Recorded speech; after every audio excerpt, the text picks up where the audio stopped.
Next अब बात कर लेते हैं बच्चों 10 का स्वास्थ्य और उसके आयाम। आपने ध्यान दिया होगा कि स्वास्थ्य की परिभाषा विभिन्न शारीरिक, सामाजिक, मानसिक आयामों को समाहित करती है।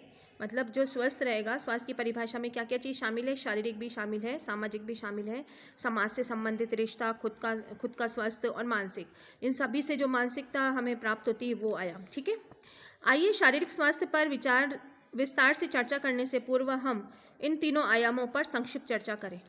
ठीक है, पहला हम सामाजिक स्वास्थ्य के बारे में जानते हैं। इसका आशय व्यक्ति और समाज का स्वस्थ होना है। जब हम किसी समाज से जुड़ते हैं तो उसका आशय उस समाज से होता है जिसमें सभी नागरिक को अच्छे स्वास्थ्य के लिए अनिवार्य वस्तुओं सेवाओं के उपलब्ध का समान अवसर प्राप्त हो सके।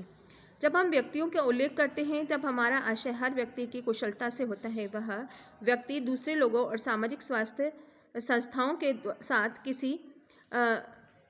कितनी अच्छी तरह से व्यवहार करता है, उसमें हमारे सामाजिक कौशल, समाज के सदस्यों के रूप में काम करने की क्षमता शामिल होती है। जब हमें समस्याओं और तनाव का सामना करना पड़ता है तो सामाजिक सहयोग और समस्याओं से निपटने के लिए उन्हें हल करने की हमारी मदद करता है।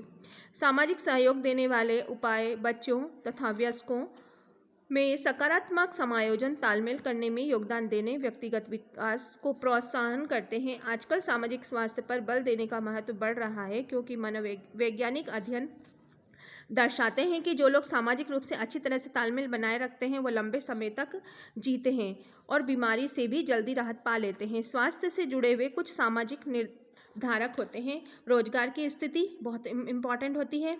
कार्यस्थल में सुरक्षा, जहाँ पे वो कार्य कर रहा है वहाँ सुरक्षा की भावना, स्वास्थ्य सेवाओं तक पहुँच। ठीक है, सांस्कृतिक धार्मिक आस्थाएं, वर्जित कर्म मूल्य प्रणाली, सामाजिक आर्थिक पर्यावरण संबंधी परिस्थितियाँ। ठीक है, ये हमने सामाजिक स्वास्थ्य की बात कही है। उसके बाद मानसिक स्वास्थ्य की। इसका आशय भावनात्मक मनोवैज्ञानिक स्वास्थ्य से है। जिस व्यक्ति के स्वास्थ्य की अनुभूति को अनुभव करता है वह अपनी संज्ञानात्मक भावनात्मक क्षमताओं को उपयोग कर सकता है, समाज में सुचारू रूप से कार्य कर सकता है, दैनिक सामान्य जरूरतों को पूरा कर सकता है। नीचे बॉक्स में मानसिक स्वास्थ्य को सूचकों को दर्शाया गया है। देखिए बच्चों, सामाजिक स्वास्थ्य भी इम्पॉर्टेंट है, ठीक है, और मानसिक स्वास्थ्य भी बहुत ही ज़्यादा इम्पॉर्टेंट है। जिस व्यक्ति का मानसिक स्वास्थ्य अच्छा होगा वह स्वयं को समर्थ व सक्षम महसूस करेगा। वह दैनिक जीवन में सामने आने वाली सामान्य स्तर के तनाव से निपट सकता है। उसके संबंध संतोषप्रद होते हैं।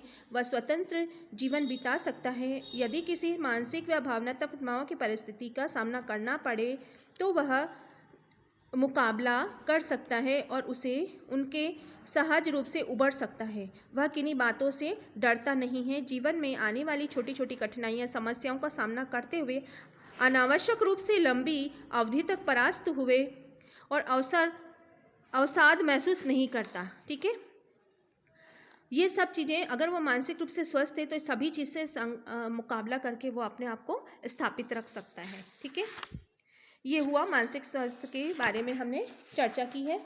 अब हम शारीरिक स्वास्थ्य के बारे में चर्चा कर लेते हैं बच्चों। शारीरिक स्वास्थ्य के इस पहलू में शारीरिक तंदुरुस्ती, शरीर की क्रियाएं एवं क्षमताएं शामिल होती हैं। शारीरिक रूप से स्वस्थ व्यक्ति सामान्य गतिविधियों पर कार्य करता है, असाधारण रूप से थकान महसूस नहीं करता है, उसमें संक्रमण रोग के प्रति पर्याप्त प्रतिरोध शक्ति होती है। ठीक है, जो भी संक्रमण होता है उससे लड़ने की शक्ति उसके शरीर के अंदर होती है।